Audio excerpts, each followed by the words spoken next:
Mais sinon, l'Halloween approche visiblement. Oui. Parce que cette semaine, l'actualité ressuscite les morts, Marie-Louise. Au Québec, ça commence lundi soir avec la victoire du Parti québécois à l'élection partielle de Jean Talon.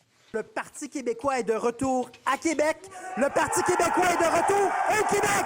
Ouais, le chef Paul Saint-Pierre Plamondon jubile et pour cause, on faisait la chronique nécrologique du PQ il y a à peine un an. Et là, son candidat, Pascal Paradis, signe une victoire éclatante. Là, 44 des votes contre la moitié, 22 pour la CAQ, dans une circonscription où le PQ n'avait jamais gagné. Alors, le PQ a profité du vote des 55 ans et plus, qui ont voté aux 2 tiers, pendant que les 18-34 votaient à 20 Mais il faut donner le crédit quand même au nouveau chef, à son omniprésence médiatique qui paie. Défait, le premier ministre François Legault a opté pour l'autoflagellation. Je pense que les gens de Jean Talon ont été les porte-parole de tous les citoyens de la grande région de Québec pour nous dire vous devez faire un examen de conscience.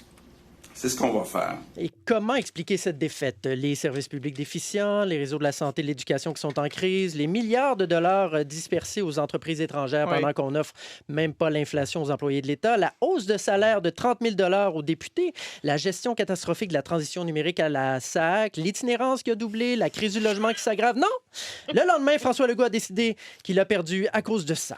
Il y a plusieurs gens dans la grande région de Québec qui ont senti qu'on ne respectait pas notre promesse concernant ce troisième lien. Bon, le troisième lien, Philippe Catherine, c'est un projet de tunnel de 8 km sous le fleuve entre Québec et Lévis, 10 milliards de dollars pour faire passer des autos, pas des camions parce que la côte est trop abrupte et le sol est trop instable. Donc, 10 milliards pour faire gagner 15 minutes à 3000 automobilistes.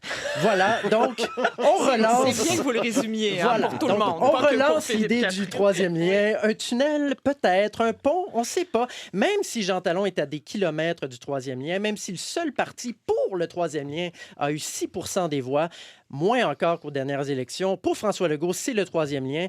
Pas parce que les besoins sont là, pas parce que la faisabilité est démontrée, non, parce qu'il a perdu. Je veux consulter, je veux écouter la population concernant le troisième lien, de voir qu'est-ce qui est proposé par la population, parce que c'est clair que ça nous a fait très mal, cette décision. Bon, certains appellent ça de la panique, d'autres de l'électoralisme. C'est en tout cas un beau cas de diversion parce que la défaite est complètement oubliée. L'opposition était un peu flabbergastée, Paul Saint-Pierre Plamondon? En un an, on aura dit une chose, son contraire et son contraire. Donc, est-ce que vraiment la CAQ a compris le message des électeurs dans Jean Talon? Je laisse tout le monde en juger. Et le solidaire Gabriel Nadeau-Dubois. On l'a promis, on l'a dépromis, là, on le repromet à moitié. Franchement, c'est ridicule. On savait que ça nous coûtait cher des élections partielles au Québec. On ne savait pas que ça coûtait 10 milliards. Mais celui qui a peut-être le mieux résumé l'affaire, c'est le député fédéral du coin, Joël Lightbound.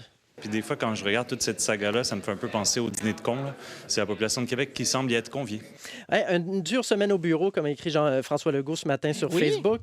Et pour ajouter à l'insulte, celle qui a provoqué l'élection en démissionnant parce qu'elle ne serait pas ministre, Joëlle Boutin, elle est maintenant analyste politique à la télé sur les résultats de sa propre succession. Je pense que c'est l'écho d'un mécontentement de la grande région de Québec, pas seulement de Jean Talon, et un sentiment de trahison. Les gens n'aiment pas ça, se faire prendre un peu pour des cons. Oui, comme voir sa députée trahir ses électeurs en démissionnant après 9 mois pour jouer les gérantes d'estrade. Je ne sais pas qui prend qui pourquoi.